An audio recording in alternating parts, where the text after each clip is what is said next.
Statistics Beautiful, Episode 2.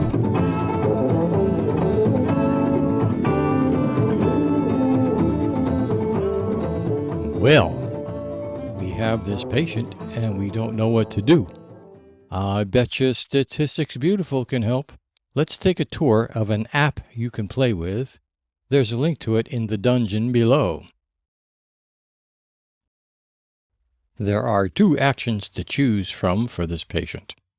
There's to treat the patient, and there's to wait, watchfully of course, watchful waiting to see what's going to happen to the fellow, or the lady.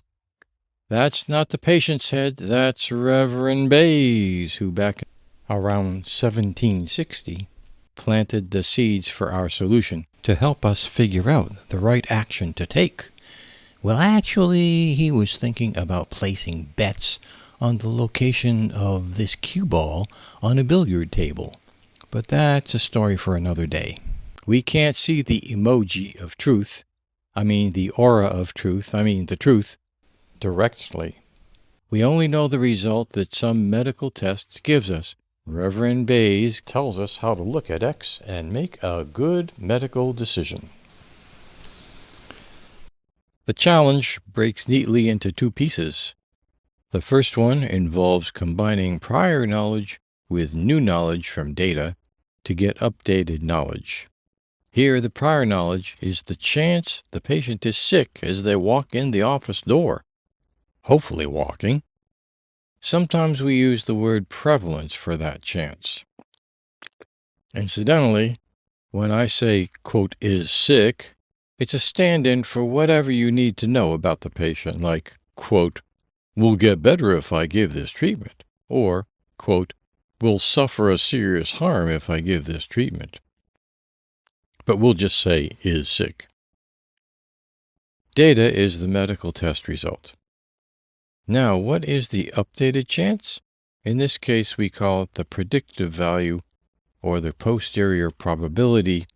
We'll see details later.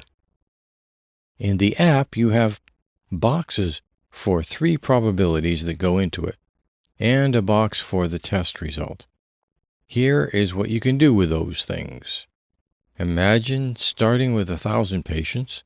The prevalence is 0.01. That's 1 in 100, so multiplying only 10 of the 1,000 are sick.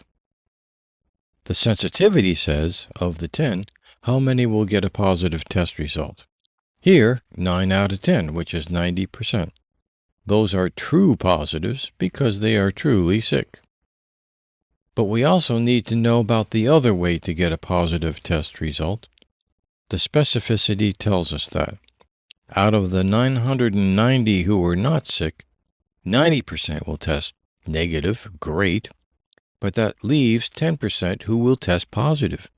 That's 89 positive tests. False positives, they're not sick. Put that together.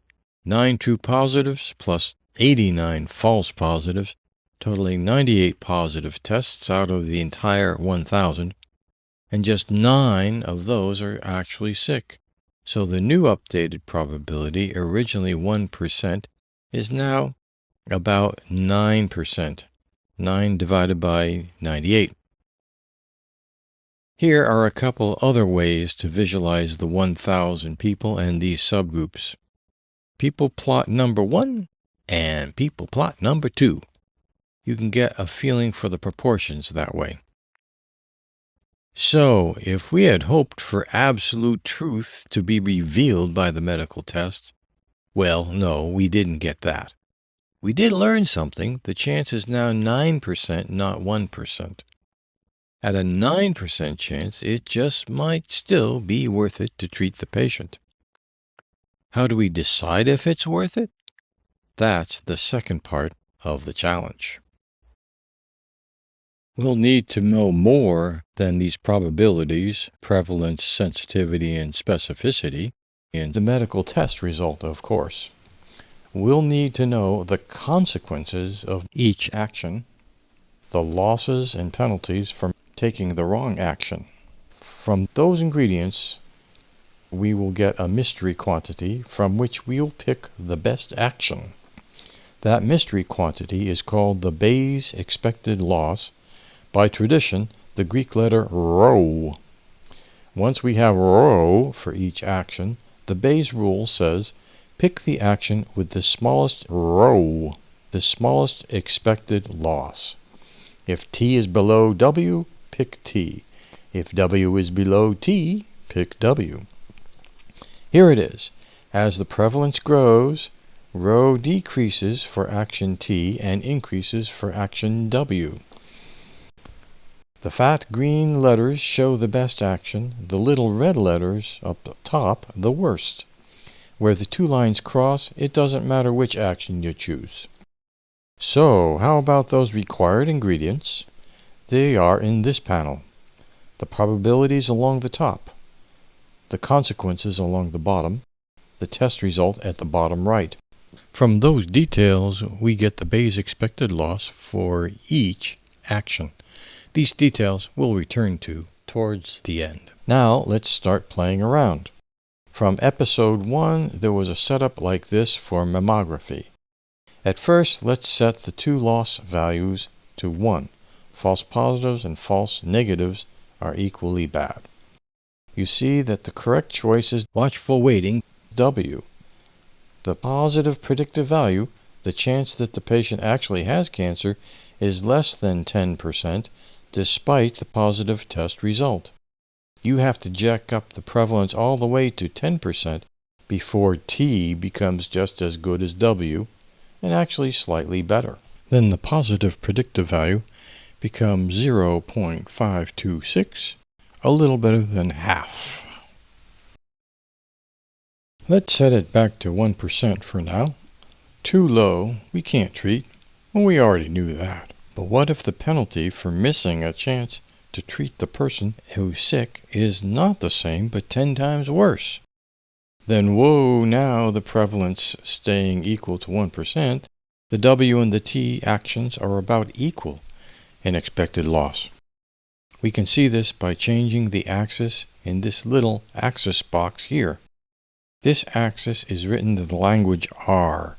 It tells the program where the ticks on the horizontal axis should go. We want the right side limit to change from 0.2 to 0.02. Notice that while fiddling with it, the graph goes nuts, but it doesn't matter once we're done.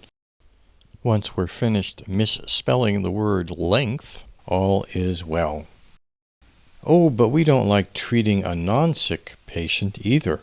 Surgery, chemo, radiation? Bad. So make that penalty 10 also. We'll change the right-hand endpoint from 0.02 to 0.2 so we can see what's going on.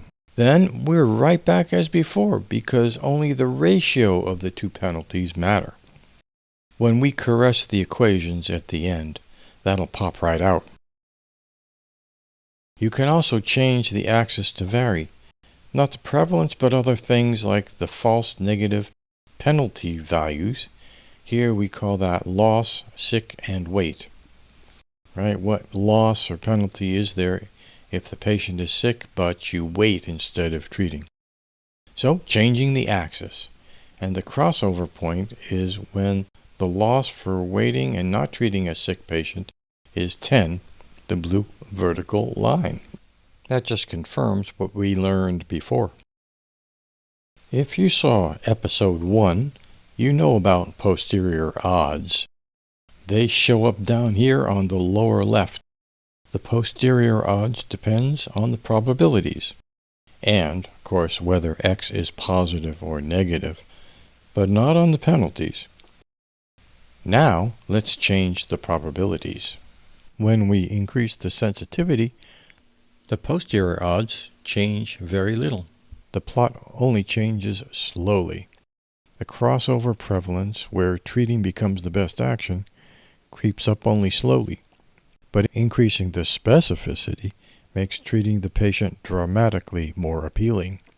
Conversely, once the specificity is way high, here at 99%, lowering the sensitivity a lot, even all the way down to 50%, decreases the odds and the crossover indifference point only slowly. changing the axis and moving the default prevalence to 0.02, we see that 2% or higher prevalence is high enough to justify treating now. It's an important lesson. Good specificity is what you need the most. This results because the prevalence is so low. With even lower prevalence, the primacy of specificity looms larger. On the lower right, we get the posterior probabilities, the predictive values for X positive and X negative. These concepts showed up in episode 1. Quick refresher here. We started with the prior probability, here called the prevalence, and the model family, here represented by sensitivity and specificity. From them, using the rubric joint equals marginal times conditional, we get the joint probability of the data X with the truth about the patient theta. These are 4 probabilities that add up to 1. Next, you use joint equals marginal times conditional in reverse. We condition on the known data, either positive or negative, to get the posterior distribution of the truth, healthy or sick. The predictive values are the chances that what the test data X is trying to predict is actually true. A positive test is trying to predict the patient is sick. A negative test is trying to predict the patient is healthy. And here are the equations for the predictive values. Multiply and divide. And that's it. Remember the posterior odds? Those are tucked away at the bottom left. How do we get them? From episode 1, posterior odds equals prior odds times likelihood ratio. Great! But why is that? We start with the definition of posterior odds, the ratio of 2 probabilities that add to 1. Write out each probability. Say to yourself, aha, the denominators cancel. Separate the ratio into 2 ratios. Another aha, the first ratio is just the likelihood ratio, comparing the 2 ways your positive result could have happened. The second ratio is just the prior odds. Finally, how do we get the Bayes expected loss, that number on the vertical axis that drives the decisions? Well, we have this nifty medical test, but even though we got a positive test result, the positive predictive value is not perfect, not 100%, so we still don't know for sure whether the patient is sick or healthy. So we have to average over the possibilities, weighting the penalties of outcomes, the losses L, by the posterior probabilities. That's a general feature of Bayesian kind of thinking. Whatever you have some ignorance about, you average over. So we'll do this for both actions, W, wait, and T, treat, do this averaging. Then we compare them, compare the 2 Bayes expected losses. We'll subtract and compare the difference with 0, which is the same as checking whether rho treat, Bayes expected loss for treating, is less than rho wait. After a little rearranging, only the loss differences matter, so we'll set the losses for making the right decision equal to 0. Then the rule for choosing to treat instead of waiting looks a lot nicer. Look, it breaks into 2 pieces that mean something. The ratio of the 2 losses times the posterior odds. Or even better, 3 pieces that mean something. The loss ratio times the prior odds times the likelihood ratio. And that's it for your homework assignment. Yeah, go crank up this decision app for yourself. The link is in the dungeon. And set the sensitivity to 99%. Set the specificity to 99%. Wow, those are great numbers. Now, ask yourself, how low does the prevalence have to be before treating is not a good idea, even with a positive test result? We use the posterior odds formula we just looked at. Adjust the prevalence axis so you can see where the crossover point is, where the T and W have the same expected loss. Now go back and jack up that loss ratio by taking the penalty for not treating a sick person and multiplying that times 10. Now I'll see where the crossover point moves. Finally, set both the sensitivity and the specificity to 50%. Watch what happens and come up with an explanation. And that is the end. You get that done and you'll know what the heck is going on. And that's a feeling. That's a pretty good feeling.